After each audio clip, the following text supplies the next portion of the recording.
اعوذ باللہ من الشیطان الرجیم بسم اللہ الرحمن الرحیم۔ معزز سامعین و ناظرین السلام علیکم۔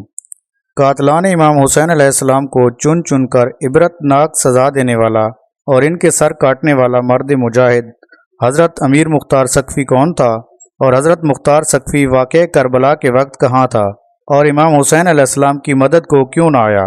آج کی ویڈیو میں ہم ان تمام باتوں کا ذکر کریں گے۔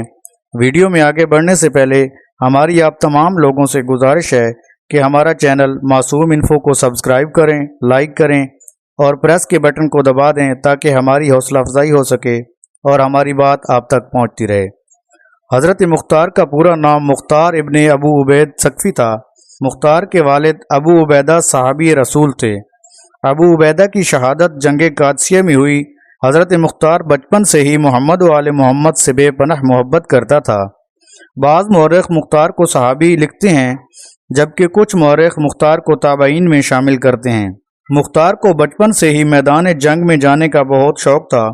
جب جناب مختار 13 سال کے تھے، اس وقت مسلمانوں اور فارسیوں کے مابین جنگ قادسیہ لڑی گئی۔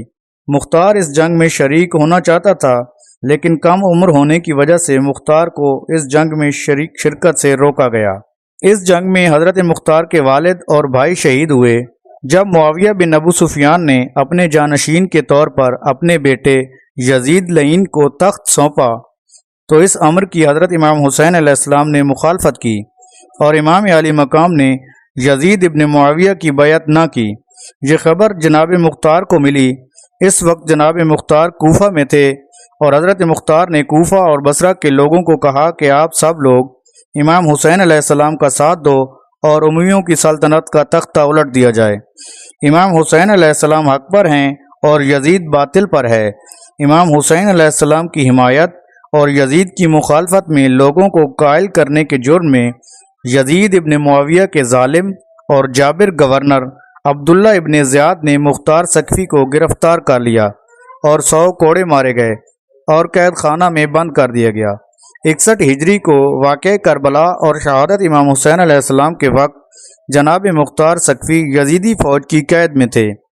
جناب مختار امام حسین علیہ السلام سے محبت کرتے تھے، اسی وجہ سے شہادت امام حسین علیہ السلام کی خبر ابن زیاد نے اس طرح دی کہ حضرت امام حسین علیہ السلام کا سر مبارک ایک تشت میں رکھا اور اس تشت کو دربار میں رکھا گیا اور ابن زیاد کے حکم سے جناب مختار کو دربار لایا گیا اور امام علی مقام کا سر مبارک دکھایا گیا۔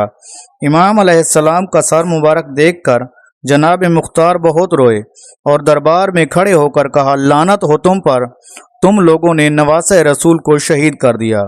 اس وقت جناب مختار سقفی نے دل میں ارادہ کر لیا کہ جب بھی قید سے رہائی ملی تو نواسہ رسول حضرت امام حسین علیہ السلام کے قاتلوں کو چن چن کر ماروں گا اور کربلا کے ظلم کا بدلہ لوں گا۔ جب امیر مختار کو قید سے رہا کیا گیا تو ابن زیاد کا حکم بھی سنایا گیا، جس کا مطلب یہ تھا کہ رہائی کے بعد مختار کوفہ میں نہیں رہ سکتا۔ جناب مختار نے رہائی کے بعد ایسا ہی کیا اور کوفہ کو چھوڑ دیا اور طائف جا کر قیام کیا۔ جناب مختار کے دل میں امام حسین علیہ السلام کی شہادت کا دکھ تھا اور جناب مختار قاتلین امام کو مارنے کی قسم کھا چکے تھے، لیکن جناب مختار نے بہت احتیاط سے کام کیا اور اپنے پرانے ساتھیوں سے رابطہ کرنا شروع کیا۔ حضرت مختار نے محبت آل محمد رکھنے والے لوگوں کو اکٹھا کیا اور ایک چھوٹی سی فوج بنائی۔